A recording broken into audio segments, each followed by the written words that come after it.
Hello guys, कैसे हैं आप सब लोग। लेवल अप की एपिसोड 80 के साथ हाजिर हो। लास्ट एपिसोड के एंड पे हमने देखा था डांगसू और जिनवू दोनों का आमना सामना होता है। डांगसू से कहता है, मुझे लगता है कि तुमने ही मेरे भाई को मारा है, क्या ये बात ठीक है। जिनवू से कहता है, जाकर अपने भाई से पूछ लेना, मैं तुम्हें उसके पास भेजने वाला हूँ। ये बात सुनकर डांगसू बहुत ज्यादा गुस्सा हो जाता है और जबरदस्त पंच तैयार करते हुए जिनवू को मारने लगता है। जिनवू वहीं पर खड़े खड़े उसके पंच को डॉज करता है और साथ ही उसकी कमर में साइड से एक जोरदार पंच मारता है। जिनवू के पंच से डांगसू फिर से पीछे जाकर गिरता है। डांगसू गिरने के बाद जैसे ही उठने लगता है, जिनवू उसके ऊपर मौजूद होता है। जिनवू जल्दी से उस पर अटैक करता है और एक जोरदार धमाका होता है। जिनवू ने उसके सर पर हाथ रखा होता है और उसे नीचे जमीन पर लेटा रखा होता है। फिर जिनवू से अपने एक ही हाथ से ऊपर की तरफ उठा लेता है। उसी वक्त वहाँ पर थॉमस आंद्रे आ जाता है और कहता है, बस करो, बहुत हो गया। थॉमस आंद्रे डांगसू से कहता है, मैंने तुमसे कहा था कि इसके साथ पंगा मत लेना, क्या तुम जिंदा हो। जिनवू थॉमस से कहता है, ये अभी के लिए तो जिंदा है। थॉमस से कहता है, चलो शुक्र है तुम्हें इतनी तो इंग्लिश आती है, चलो अब इसे छोड़ दो।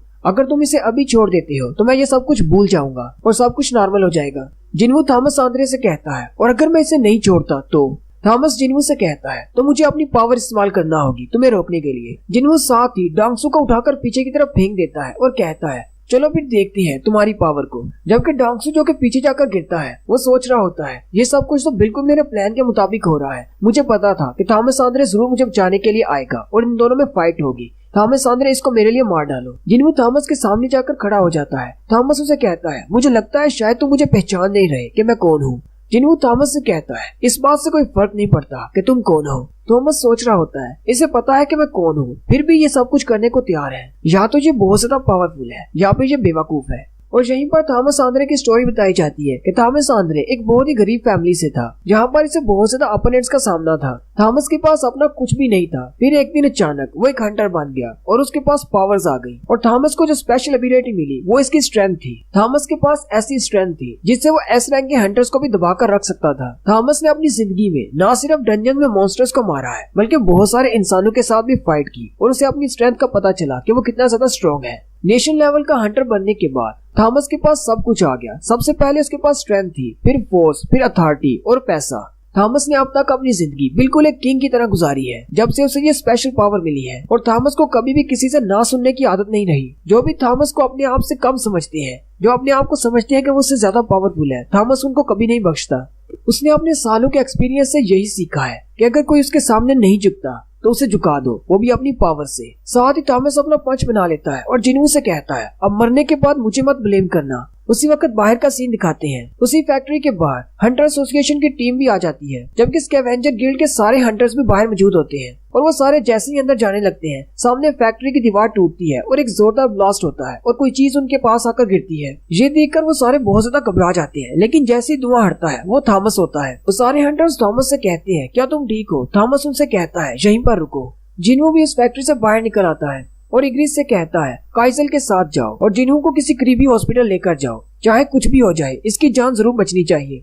जिनवू के वहाँ से चले जाने के बाद एक तरफ जिनवू की शैडो आर्मी होती है, जबकि एक तरफ थॉमस के अपने गिल्ड के बंदे होते हैं। थॉमस हंसते हुए जिनवू से कहता है, ये तो बहुत अच्छा हुआ, तुमने अपने सोल्जर्स को बाहर निकाल लिया। अब मुझे डांगसू की कोई परवाह नहीं है। तुमने मुझे पंच मारकर मेरे ही गिल्ड के सामने मुझे रुस्वा कर दिया। मेरी खोई हुई इज्जत वापस हासिल करने के लिए तुम्हें मरना होगा। साथ ही थॉमस जिनवू से कहता है, चलो मैं तुम्हें एक और मौका देता हूँ, अभी भी ज्यादा देर नहीं हुई, मेरे सामने गिरकर मुझसे माफी मांगो और मैं तुम्हारी जान बख्श दूंगा। लेकिन सामने से जिनवू हार मानने को तैयार नहीं और वो उसे उंगली दिखाता है। ये देखकर थॉमस और भी ज्यादा गुस्सा आ जाता है और जिनवू को गाली देते हुए कहता है, अब तुम जरूर पछताओगे कि तुमने लास्ट चांस खो दिया। साथ ही थॉमस अपनी पावर को इंक्रीज करता है, जिससे उसके मसल्स और भी ज्यादा बढ़ जाते हैं। जिनवू अपने शैडो सोल्जर से कहता है, आगे बढ़ो। थॉमस भी अपने गिल्ड हंटर्स से कहता है, वो लोग आ रहे हैं, फाइट के लिए रेडी हो जाओ। और फिर उसी फैक्ट्री के एरिया में एक वार स्टार्ट हो जाती है, जो कि जिनवू के शैडो सोल्जर्स और स्कैवेंजर गिल्ड के हंटर्स के दरमियान होती है।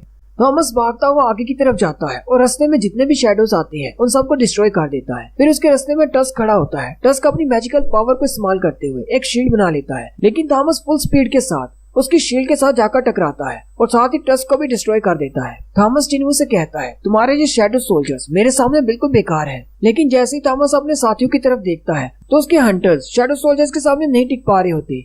थॉमस को और भी ज्यादा गुस्सा आता है और वो जिन्वू की तरफ तेजी से आगे बढ़ता है। उसी वक्त आयरन उसके सामने आ जाता है। थॉमस उसे कहता है मेरे रास्ते से दफा हो जाओ और उसे पंच मारकर डिस्ट्रॉय कर देता है। लेकिन जैसे उसे डिस्ट्रॉय करता है वो सामने की तरफ देखता है तो सामने जिन्वू नहीं होता। थॉमस कहता है आखिर वो इतनी जल्दी कहाँ गायब हो गया। लेकिन जिन्वू उसके बहुत ज्यादा करीब पहुंच चुका होता है। वो बिल्कुल वैसे ही जैसे उसने डांगसू को पंच मारा था, इसकी कमर में पंच मारता है। लेकिन इस बार उसके हाथ में उसका वेपन होता है। लेकिन जिन्वू का नाइफ उसकी स्किन में धंसता ही नहीं। थॉमस हंसते हुए जिन्वू को एक पंच मारता है जिससे जिन्वू पीछे दूर जाकर गिरता है। थॉमस उसे कहता है तुम्हें क्या लगा था कि तुम एक नेशन लेवल के हंटर को अपने छोटे से नाइफ से मार सकते हो। जिन्वू जो कि पीछे की तरफ गिर रहा होता है, थॉमस अपनी टेलीकाइनेसिस पावर को इस्तेमाल करते हुए उसे अपनी तरफ खींचने की कोशिश करता है। थॉमस जिन्वू से कहता है अब हम दोनों की पावर में डिफरेंस को महसूस करो और किसी कोने के साथ लगकर रोना शुरू कर दो। ये बात सुनकर अब जिन्वू को भी गुस्सा आ जाता है। जिन्वू अपने हाथ को आगे बढ़ाता है और रूलर्स अथॉरिटी को एक्टिवेट करता है जिससे वो थॉमस पर इतना ज्यादा प्रेशर डालता है कि थॉमस अपने घुटनों पर आ जाता है। थॉमस कहता है आखिर ये करना क्या चाहता है? क्या ये अपनी पावर से मुझे क्रश करना चाहता है? नहीं, इसने तो मुझे फिक्स कर दिया है। साथ ही वो सामने की तरफ देखता है तो जिन्वू उसकी पावर से स्पीड के साथ उसकी तरफ आ रहा होता है। थॉमस कहता है ये तो मेरी एबिलिटी को इस्तेमाल करते हुए स्पीड हासिल कर रहा है ताकि मुझे पंच मार सके। जिन्वू बड़ी ही स्पीड के साथ सीधा उसकी तरफ आता है और उसके चेहरे पर जोरदार पंच मारता है जिससे थॉमस के मुंह से ब्लड निकलता है, जिससे थॉमस दूर जाकर गिरने लगता है। लेकिन वो जल्दी से उसको संभाल लेता है और खड़ा हो जाता है। थॉमस कहता है इसके पंच से मेरे मुंह से ब्लड निकल रहा है। साथ ही जिन्वू फिर से तेजी के साथ आगे बढ़ता है और उसे पंच मारते हुए कहता है तुमने अभी क्या कहा? हम दोनों की पावर में डिफरेंस है और मुझे जाकर रोना चाहिए। अब बताओ किसकी पावर कम है? थॉमस जिन्वू से कहता है चलो ठीक है, मैं तुम्हें अंडर एस्टिमेट नहीं करता, मैं भी तुम्हें अपनी फुल स्ट्रेंथ दिखाता हूँ। और साथ ही वो रीइंफोर्समेंट कहता है यानी कि वो अपनी बॉडी को ट्रांसफॉर्म करने वाला है। नेक्स्ट सीन रोड का होता है। हंटर एसोसिएशन वाले एडम वाइट अपने बहुत सारे सिपाहियों के साथ फाइटिंग एरिया की तरफ आ रहे होते हैं। ड्राइवर एडम से कहता है अब मुझे बताओ यहाँ पर क्या हो रहा है, हम लोग कहाँ पर जा रहे हैं? एडम उसे कहता है जल्दी चलाओ, हम लोग का इतना टाइम नहीं है कि तुम्हें एक्सप्लेन किया जा सके। ड्राइवर उसे कहता है आहिश यहाँ पर हो क्या रहा है, मुझे तो बताओ। एडम उसे कहता है क्योंकि तुम एक हंटर नहीं हो इसलिए तुम सेंस नहीं कर सकते सामने क्या चल रहा है। जैसे ही हम बैटलफील्ड के करीब पहुंचेंगे खतरा बहुत ज्यादा बढ़ जाएगा। थॉमस के ट्रांसफॉर्म होने के बाद जिन्वू को याद आता है कि उस केमिस्ट ने उसे क्या कहा था कि इस दुनिया में 4 ऐसे हंटर्स हैं जिन्होंने रूलर्स की पावर को लिया है और वो 4 लोग उन्हीं 5 लोगों में से हो सकते हैं जिन्होंने केमिस्ट को हराया था और नेशनल लेवल के हंटर बन गए थे। और थॉमस सांद्रे भी उनमें से एक है। थॉमस सांद्रे कम्प्लीटली ट्रांसफॉर्म हो जाता है और एक सेलेस्टियल बीइंग बन जाता है और अपने दोनों हाथों को ऊपर की तरफ उठाते हुए जिन्वू पर पंच मारता है और एक सेलेस्टियल बीइंग बनने के बाद उसकी पावर पहले से बहुत ज्यादा बढ़ जाती है जिससे वो पूरे ग्राउंड को तोड़ देता है, जिससे एक जबरदस्त शॉकवेव पैदा होती है। जिन्वू जल्दी से हवा में जंप करता है। थॉमस सांद्रे ऊपर की तरफ अपना हाथ उठाता है और दोबारा से अपने टेलीकाइनेसिस मूव को इस्तेमाल करता है, लेकिन इस बार उसकी स्ट्रेंथ बहुत ज्यादा है और वो हर चीज को अपने अंदर खींच रहा होता है। थॉमस के अपने हंटर्स तो वहाँ से साइड पे हट जाते हैं जबकि जिन्वू के शैडो सोल्जर्स थॉमस की पावर के अंदर खींचे चले जाते हैं। जिन्वू ऊपर जाकर एक दीवार पर चिपक जाता है और अपनी रूलर्स अथॉरिटी को इस्तेमाल कर रहा होता है। जिन्वू कहता है इसकी खींचने की पावर तो बहुत ज्यादा है, ये तो बिल्कुल एक छोटे ब्लैक होल की तरह है, मैं भी इसके अंदर खींचा चला जाता अगर मैं रूलर्स अथॉरिटी को इस्तेमाल न कर रहा होता। थोड़ी देर के बाद जब थॉमस अपनी पावर को खत्म करता है तो वहाँ पर पूरी की पूरी फैक्ट्री तबाह हो चुकी होती है। जिन्वू ऊपर एक लोहे के टूटे हुए टुकड़े पर बैठा होता है। थॉमस उसे कहता है इस बार मैं मिस नहीं करूंगा। स्कैवेंजर गिल्ड के हंटर्स अपने घायल साथियों को उठाकर बाहर ले जा रहे होते हैं और कहते हैं मास्टर से जितना दूर जा सकते हैं वहाँ पर जाना चाहिए, यहाँ पर खतरा बहुत ज्यादा बढ़ चुका है। थॉमस एक जबरदस्त स्टैंस लेते हुए नीचे की तरफ जेट प्रपोजन इस्तेमाल करते हुए ऊपर की तरफ स्पीड से जाता है, लेकिन जैसे ही वो जिन्वू के पास पहुंचता है जिन्वू उसके सर पर अपना पाँव रखता है और ऊपर की तरफ जंप करता है। थॉमस फिर से अपने कैप्चर मूव को इस्तेमाल करता है, वही ब्लैक होल वाला मूव।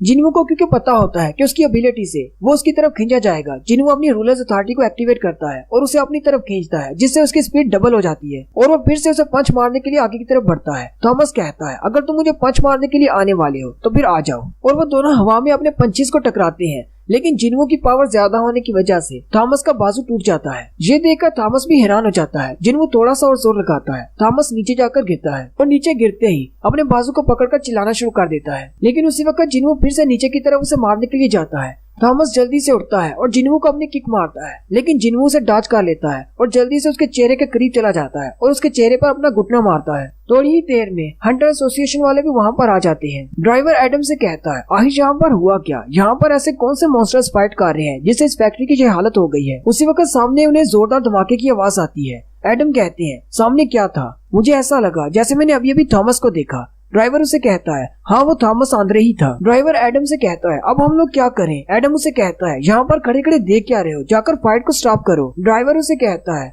अब इन दोनों मॉन्स्टर्स की फाइट को स्टॉप करने की हिम्मत किसमें है। एडम उसे कहता है जरा सामने की तरफ देखो, अगर हमने इन दोनों को नहीं रोका तो जिन्वू थॉमस आंद्रे को मार डालेगा। और यहीं पर हमारी एपिसोड 80 का एंड होता है। एक्सप्लेनेशन अच्छी लगी हो तो कमेंट करके जरूर बताएं। चैनल को सब्सक्राइब कर दें, वीडियो को लाइक और शेयर कर दें। शुक्रिया।